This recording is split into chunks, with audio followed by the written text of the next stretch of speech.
dibahas dalam teks tersebut dan tujuan penulis menulis teks tersebut. Teks tersebut membahas tentang dampak pemanasan global, terkhususnya yang disebabkan oleh sampah plastik. Nah, penulis juga mengaitkan penyebab dari pemanasan global ini dengan kemajuan teknologi dan gaya hidup yang konsumtif.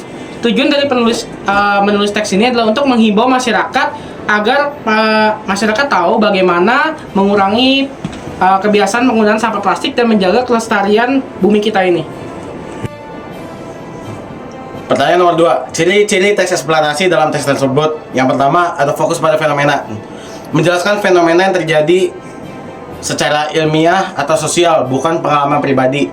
Lalu yang kedua, informasi berdasarkan fakta.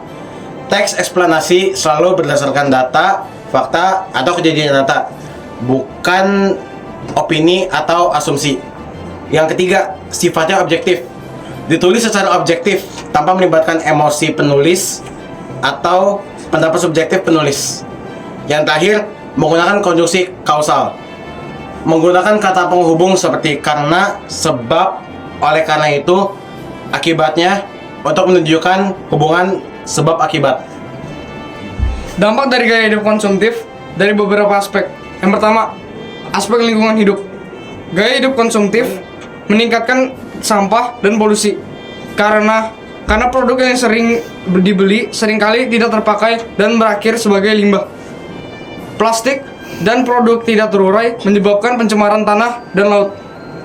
Solusinya, kita dapat mengurangi penggunaan produk sekali pakai, mendaur ulang bahan dan barang, dan mempraktikkan gaya hidup minimalis. Selanjutnya B, aspek ekonomi.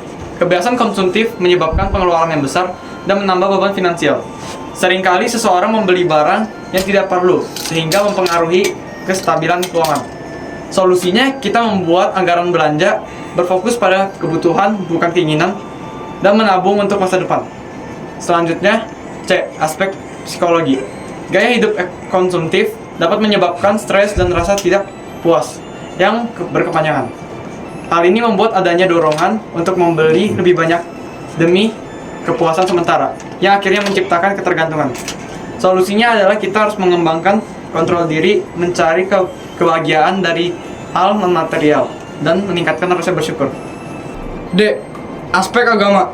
Gaya hidup konsumtif tidak sejalan dengan prinsip kesederhanaan dalam banyak ajaran agama. Sikap boros bisa dianggap menyimpang dari nilai spiritual yang mendorong kehidupan sederhana dan bijak dalam penggunaan harta. Ayatnya secara spesifik melarang keborosan adalah Amsal 21 ayat 20 yang berisi harta yang indah dan minyak ada di kediaman orang bijak, tetapi orang yang bodoh memboroskan semuanya. Ayat ini menekankan pentingnya hidup hemat dan bijaksana dalam menggunakan sumber daya harta serta menghindari kebiasaan boros yang mencerminkan kebodohan. Solusinya adalah memahami ajaran agama yang mendorong sikap hemat, bertindak, dan berbagi pada sesama, serta menyadari bahwa kepuasan tidak dari kepemilikan barang. Sekian presentasi dari kelompok kami. Terima kasih.